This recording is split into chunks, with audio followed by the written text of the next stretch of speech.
Turbines of a Cochrane 500 class fusion drive, manufactured over a century ago on Alpha Centauri. I didn't realize that they use these old fusion reactors anymore. Actually, Doctor, as Mr. Scott would tell you, the Cochrane 500 is renowned for its reliability and perfectly suited for a station of this size. Hey, this thing's real old, isn't it? McCoy is fidgeting around.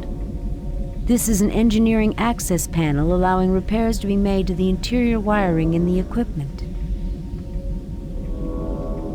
Turbines of a Cochrane... I didn't realize that... Actually, Hey, this thing... It's a standard adjustable metric socket wrench. This is a service access panel permitting used up or worn materials to be replaced. This is a screen and filter for the ventilation shaft. Oh, the station's fusion reactor. Very nice. What are we going to tour next? The ventilation system? Sounds good. At least all this equipment appears to be operating. Sir, I'll watch the door so we don't get cornered. Yeah. Captain, the fusion reactor doesn't seem to have been tampered with. I suggest we leave the controls as they are. Considering this guy is meant to be the one with the phaser, he's not exactly been too successful with it so far. You get no response. Oh, that's a shame.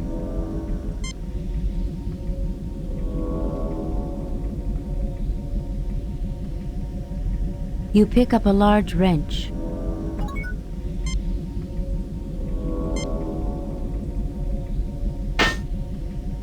The vent is now open. It leads to the lower deck.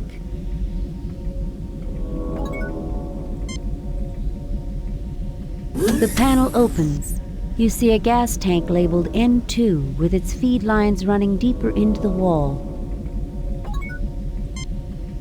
N2 gas tank.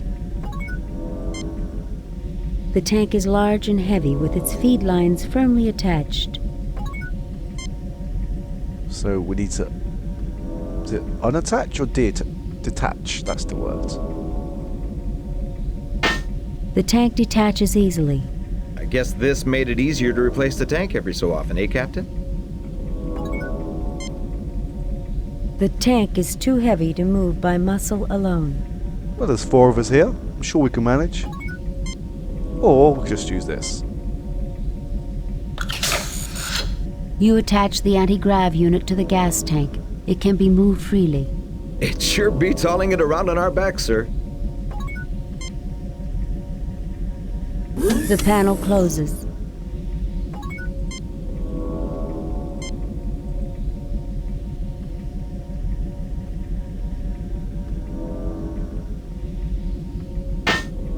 The panel is open. You see vast quantities of dust and stripped insulation from wiring repairs made to the console in the past. You grab a handful of insulation. There is a pile of stripped insulation that fell out of the engineering access panel. Okay, I think we're done here for now.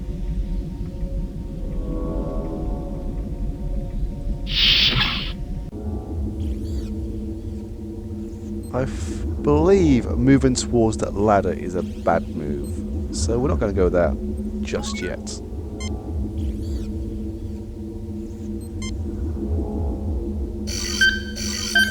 You have distilled a quantity of polyberyl carbonate. And that is... This container contains polyberyl carbonate produced from insulation. Okay.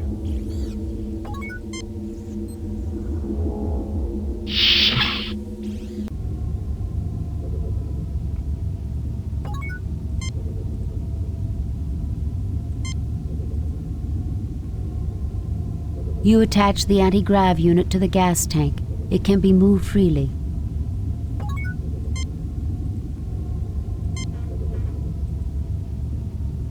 You install the gas tank to the synthesizer's feed lines.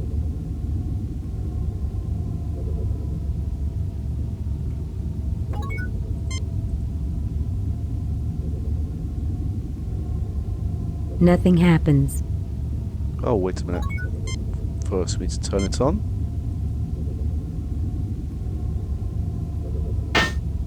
Gas feed is on. Gas feed is off. Okay, just once of both. Nothing happens. Just once of both then. Gas feed is on. Fascinating, Captain. But it doesn't appear to get us any closer to our goal. I just realized.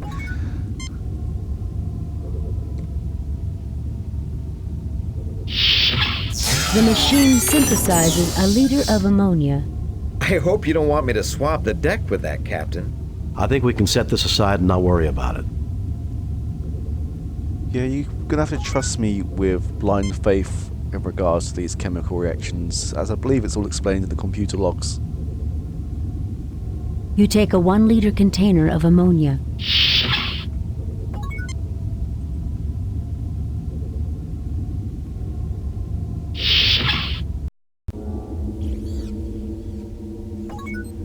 What was this again? This nozzle is where anti-agents are placed.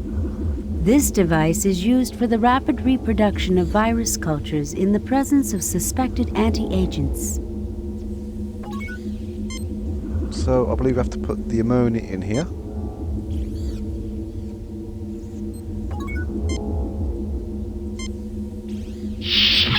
It's what I was afraid of, Jim. I think Spock is getting worse.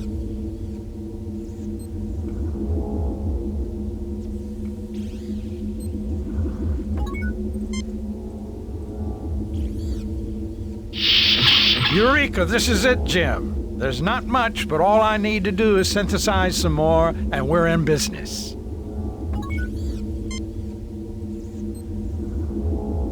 You retrieve the Ouroboros cure sample. Okay.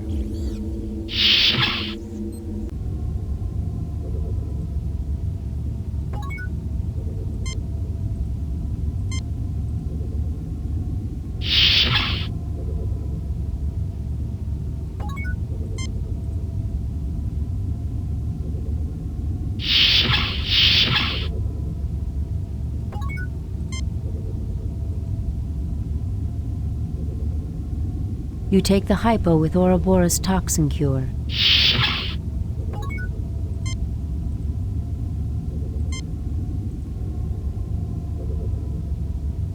There, you're now cured.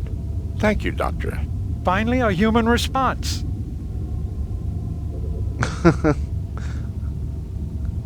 Okay, I'm guessing because he hasn't said anything, I have to click on this.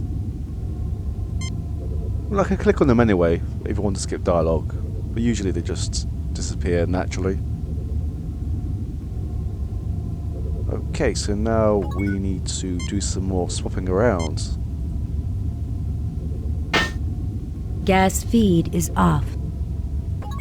Again, I have absolutely no idea what I'm doing at the moment. You attach the anti-grav unit to the gas tank. It can be moved freely. Well, I do, but again, the chemistry side of things is just way over my head.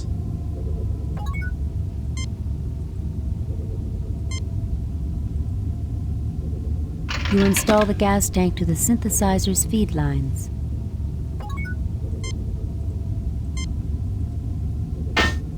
Gas feed is on.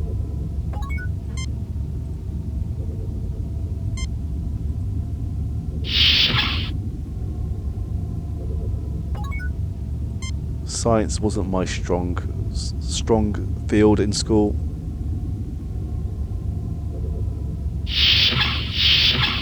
The machine synthesizes 1 liter of TLTDH gas.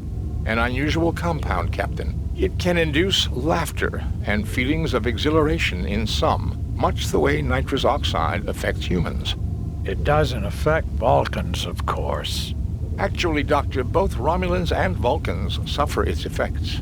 Why, that's just dandy. Vulcan laughing gas. Please, Doctor, this is not a laughing matter.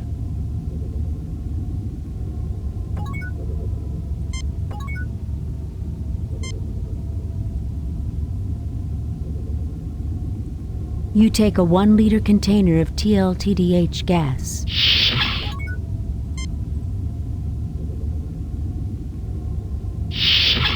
The machine synthesizes a liter of pure water. A clean drink of water, but I don't see its application in the context of our difficulties, Captain.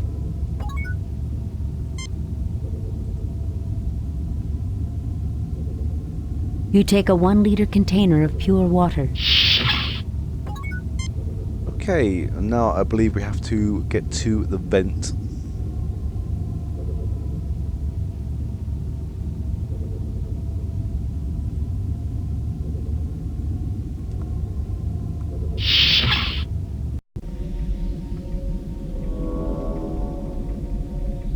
I don't suppose you'd enjoy the psychological release of a few good belly laughs, Spock.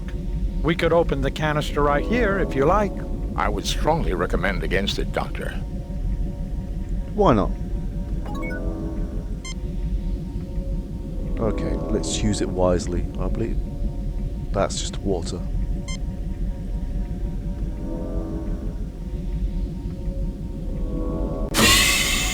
With a hiss, the Romulan laughing gas billows down the vent. You hear the muffled sounds through the vent of hearty Romulan laughter, followed by the dull thud of bodies hitting the deck.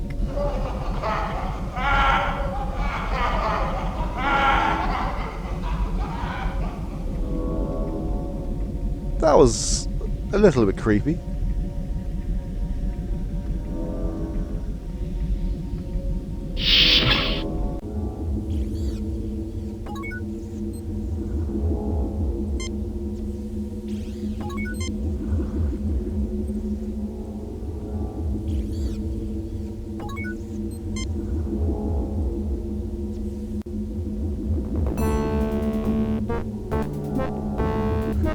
Yeah, I believe if we tried to use this ladder before we vented this gas, we would have been shot. These Romulans are totally out of it. This door leads into another section of the base. This ladder leads back to the research lab. Damn it, I'm a doctor, not a diplomat. Ensign Ferris is looking at the Romulans in case one of them decides to try something. Mr. Spock is his usual stoic self. James Kirk views the scene with concern. Damn it, Jim, I'm a doctor, not a diplomat. I've got to try to save these men. These Romulans appear to be a negligible threat, sir. I have been in more comfortable situations, Captain.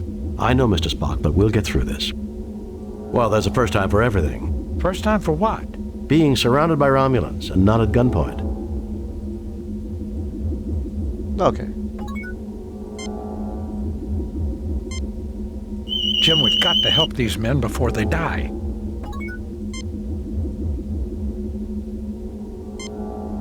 I don't have the proper medicine to cure them, Jim. Yes, we do. But not in there, I suppose.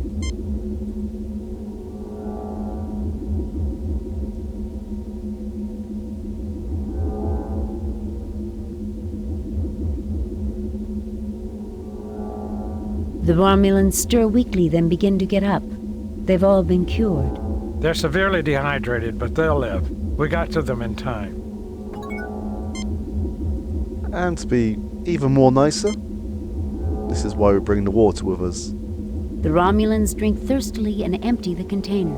Take it easy now. You'll feel better in a few minutes. Good thing we had the water available, Jim. We aren't barbarians, in spite of what some people think.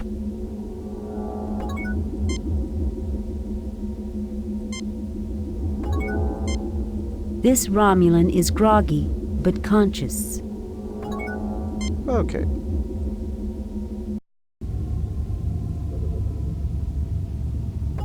Before we go anywhere, we're going to need some more water.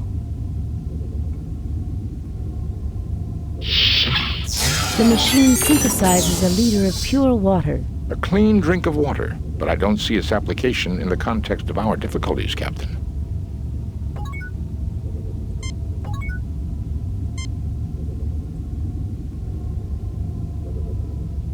You take a 1-liter container of pure water.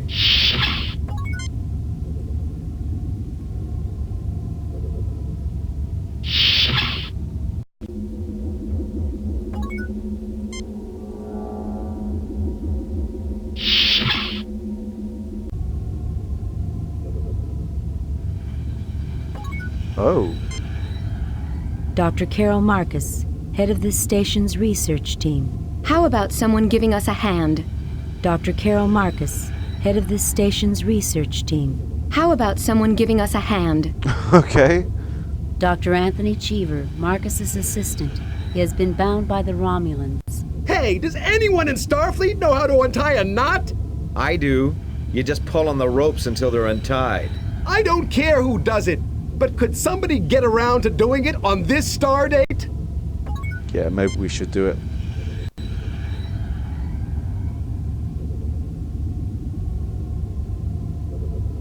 Thank God it's you, Jim. I'm so glad you came. It's about time someone got here. You're welcome. Thank you for saving our station, Jim. Dr. Carol Marcus, head of this station's research team. Dr. Anthony Cheever, the assistant of Dr. Marcus. James T. Kirk, glad to see Carol Marcus again, yet slightly uncomfortable. Mr. Spock is fascinated by these machines. Dr. McCoy is viewing this scene with interest. Ensign Ferris is wondering when they're going to give him a tough assignment for a change. This Romulan commander is unconscious. Some odd-looking equipment connected to the torpedo. What does this stuff do? What's going on here?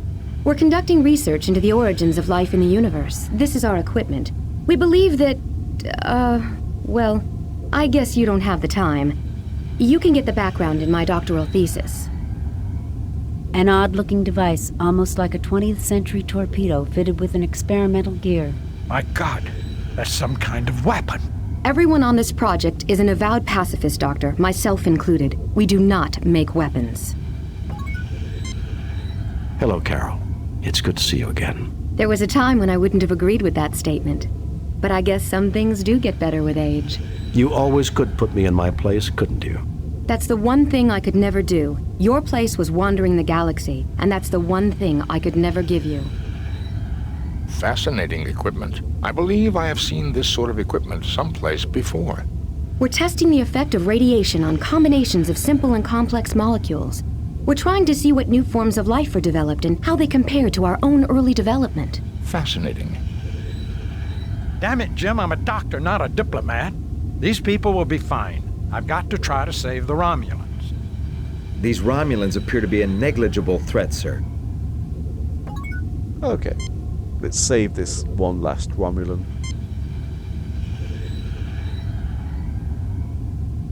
The Romulan Preax stirs weakly, then begins to get up. He has been cured. He's severely dehydrated, but he'll live.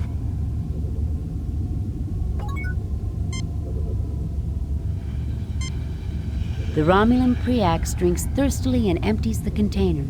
Take it easy now. You'll feel better in a few minutes. Good thing we had the water available, Jim. We aren't barbarians, in spite of what some might think. I have called off the Romulan attack on this station, Kirk. I believed your virus was some kind of deliberate attack, but your great honor and compassion have convinced me otherwise. You also conducted yourself in the most honorable fashion, Centurion Preax. You may return to Romulan space without Federation interference. I assure you, the Federation would never undertake such a foul program. It was all an accident, right, Dr. Marcus? Save it for someone who's buying, Preax. Leave Federation space immediately or we'll scatter your atoms across the quadrant. You also I assure you, the Federation would never undertake such a foul program. It was all an accident, right, Dr. Marcus? It would seem like number 1 is probably the more ideal choice, but apparently we need to answer with number 2. Absolutely. We've already destroyed all cultures and purged the data files. This will never happen again.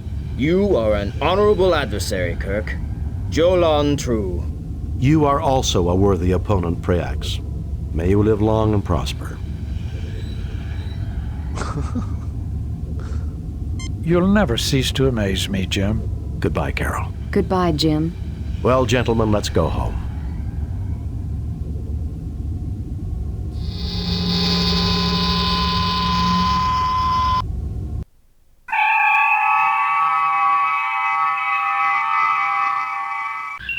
Message from Starfleet. On screen, Lieutenant. We have read your report on the problems at Arc 7 and evaluate your performance at 100%. You and your crew received 4 commendation points. A perfect mission, Jim. You are a model for all Starfleet. I wonder if I'll see Carol again. Well, if you don't, you can always drown your sorrow in some Romulan ale. That's illegal, Bones. Tell that to the Romulans, Jim. I found a whole case they brought on board the Arc 7. It'll never replace Scotch, Captain. That it won't, Mr. Scott.